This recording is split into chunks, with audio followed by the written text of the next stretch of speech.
Salut, bienvenue dans cette nouvelle vidéo. Ici, comme je l'avais très bien précisé, nous allons faire une réplication de notre contrôleur de domaine, c'est-à-dire notre serveur qui est là, où nous avons eu à créer nos différents utilisateurs. Excusez-moi.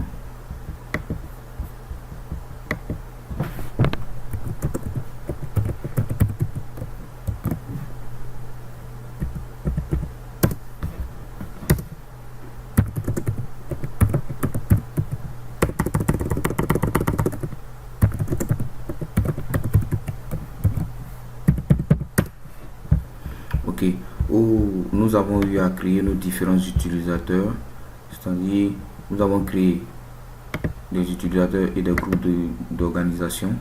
Voilà. Si nous avons créé deux utilisateurs dans le groupe informatique ainsi qu'un utilisateur dans le groupe directeur. Voilà, donc nous allons faire une réplication de cet annuaire ou disons de ce contrôleur de domaine sur un autre serveur où nous allons déployer notre serveur de messagerie ici que l'on a appelé, l'on va nommer. Donc avant cela, avant toute configuration, il faut savoir que si c'est pour des questions de sécurité que nous allons faire cela. Par exemple, prenons un exemple très simple. Ici, vous avez votre contrôleur de domaine qui est là. Imaginons que nous installons notre Exchange dessus et que un jour, notre contrôleur de domaine a un problème. Automatiquement, les utilisateurs ne pourront plus accéder à leur compte. Donc, nous pourrons dire qu'il n'y aura plus de service pour travailler. Donc, pour les questions de sécurité, nous allons répliquer ce contrôleur de domaine sur notre serveur de messagerie ici. Donc, qui fera contrôleur de domaine non supplémentaire. Donc, pour cela, nous allons d'abord donner une adresse à notre machine. Voilà. Ici, Ethernet, propriété, IPv4. Utiliser l'adresse IP suivante 192.168 5.2. ok, avec le max par défaut ici 192.168 5.254 et le DNS 192.168 5.1. ok, donc nous allons valider les paramètres. Ok, fermer aussi ici. Ok, nous allons modifier le nom de ce serveur. Nous allons donner un nom un peu plus adéquat à cette machine. Donc voyez là, voyez le nom qui est là, c'est un nom qui est un peu bizarre. Donc nous allons donner comme nom SRV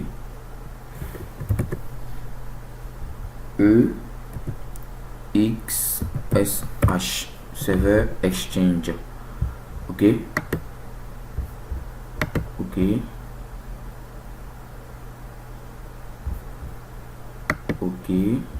fermez, redémarrer maintenant. Donc il faut préciser aussi que vous ne devez pas joindre cette machine au contrôleur de domaine à notre serveur AD. Donc cette opération que nous allons faire tout à l'heure va joindre la machine, c'est-à-dire notre serveur Edge dans le contrôleur de domaine. Ok, après cela nous allons aussi ajouter ou disons intégrer des utilisateurs Windows 7 dans notre contrôleur de domaine et nous allons nous connecter avec nos différents comptes que nous avons créés. Ok, donc si nous allons nous loguer.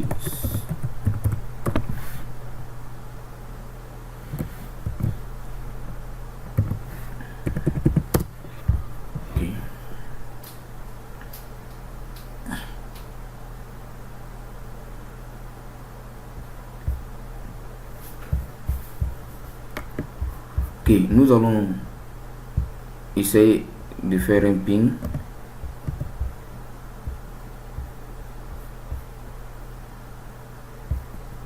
un ping pour voir si ces deux machines se touchent. CMD. Ok. 192.168. Ici c'est notre point 2, donc nous allons pinguer la point 1. Ok. Ok. Donc nous nous rendons également sur notre serveur AD, faire la même chose. 192.168 5.2. Ok. Ok. Ok. Donc vous voyez là, si jamais les pings ne passent pas, rendez-vous sur le serveur et pensez à désactiver les pare-feux. Ok.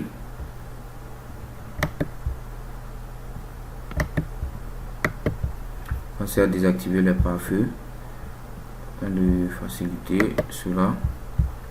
Modifier. Ok. Voilà. Désactiver. Désactiver. Ok. Fermer. Ok. Nous allons refaire le ping. Et vous voyez là le ping qui passe. Ok. Donc nous allons nous rendre sur ce deuxième serveur. On va fermer cela. Ici nous devons ajouter le rôle de Active Directory. Pour cela nous allons faire ajouter des rôles suivant. C'est le nom que nous avons donné. Suivant. Nous allons ajouter les services ADDS. Ajouter les fonctionnalités suivant, installer. Ok, donc nous patientons.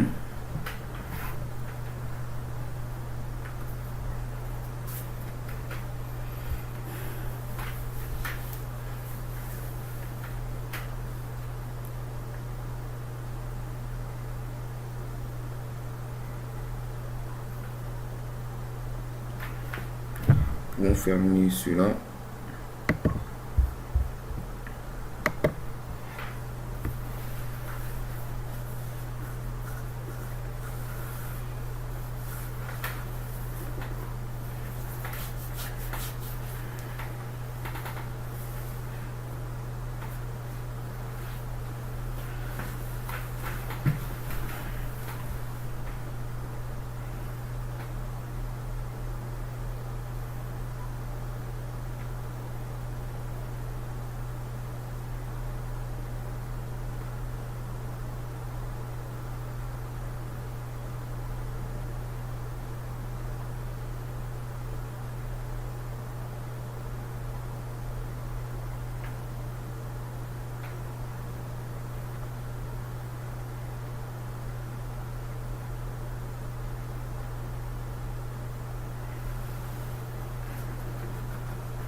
Ok.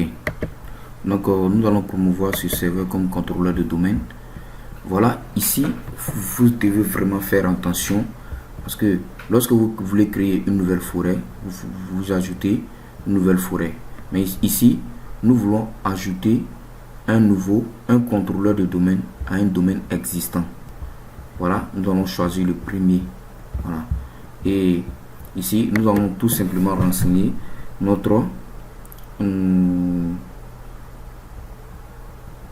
nom de domaine qui est sagerci.ci. Et ici, nous allons confirmer. Ici, c'est l'administrateur du contrôleur de domaine qui est en train de faire cette modification. Alors, vous devez renseigner le nom, c'est-à-dire l'administrateur, suivi de @sagerci.ci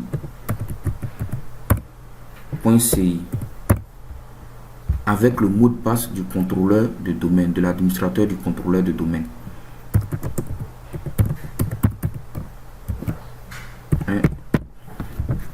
Ok, vous faites OK.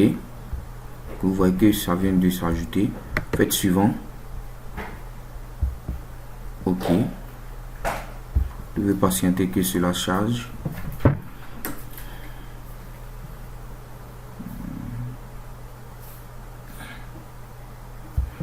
Ok, au niveau d'ici, vous devez renseigner un mot de passe. Le mot de passe du contrôleur de domaine.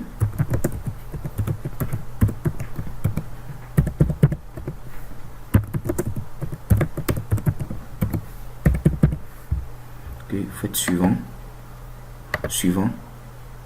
Ok, ici, nous voulons répliquer tout le contrôleur de domaine. Faites suivant.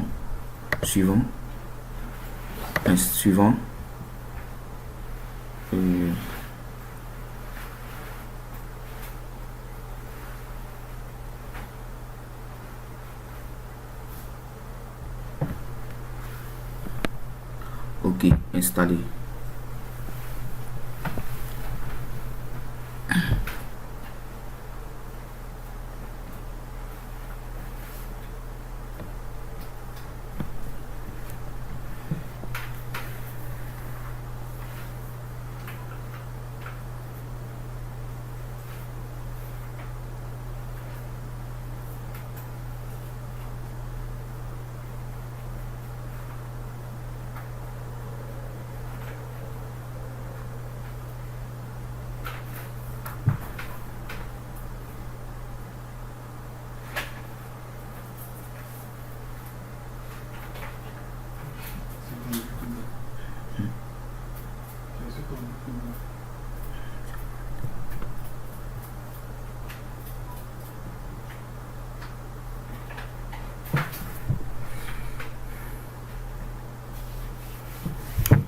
Ok, nous allons fermer cela.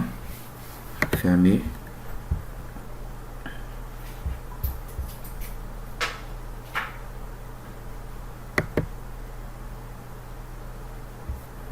Ok, patienter que l'ordinateur redémarre. Donc, pour récapituler tout cela, vous devez tout d'abord adresser la machine, ensuite modifier le nom de la machine et ne joignez pas cette machine qui fera office de notre serveur de messagerie, ne le joignez pas au domaine Active Directory. Sinon, cette machine ne pourra plus faire de réplication parce que dans un bateau, il n'y a pas de capitaine. Voilà. Donc, vous devez aller ajouter un domaine à une nouvelle forêt existante. Voilà. Et n'oubliez pas aussi de désactiver les pare-feux afin que les tests de connectivité puissent s'effectuer facilement.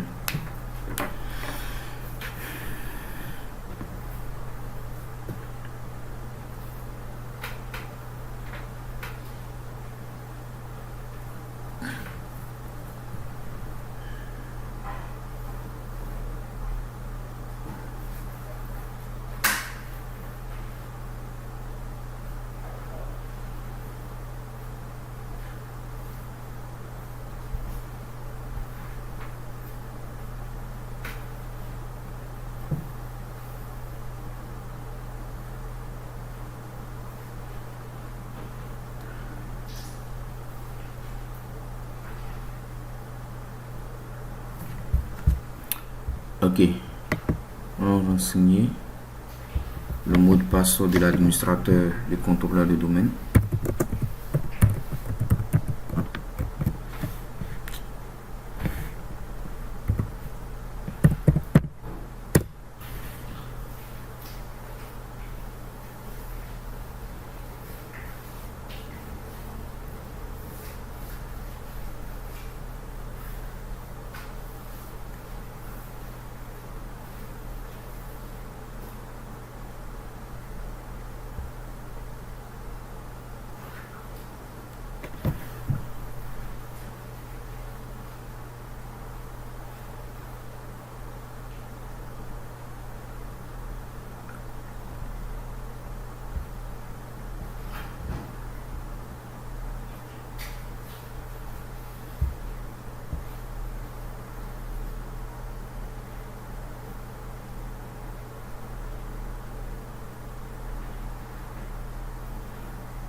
Ok, une fois que la machine finit de redémarrer, nous allons nous rendre au niveau des outils d'administration. Ok, au niveau de cette fenêtre, au niveau de gestionnaire utilisateur et d'administration. Ok, nous allons dérouler. Vous voyez là que nous n'avons pas créé de domaine sur cette machine, mais vous voyez que le domaine a été répliqué ici, et ainsi que le directeur, ainsi que le groupe informaticien. Et voilà. Donc dans cette vidéo, nous avons fait de la réplication de nos contrôleurs de domaine. Ok, donc sur ce, je vous remercie.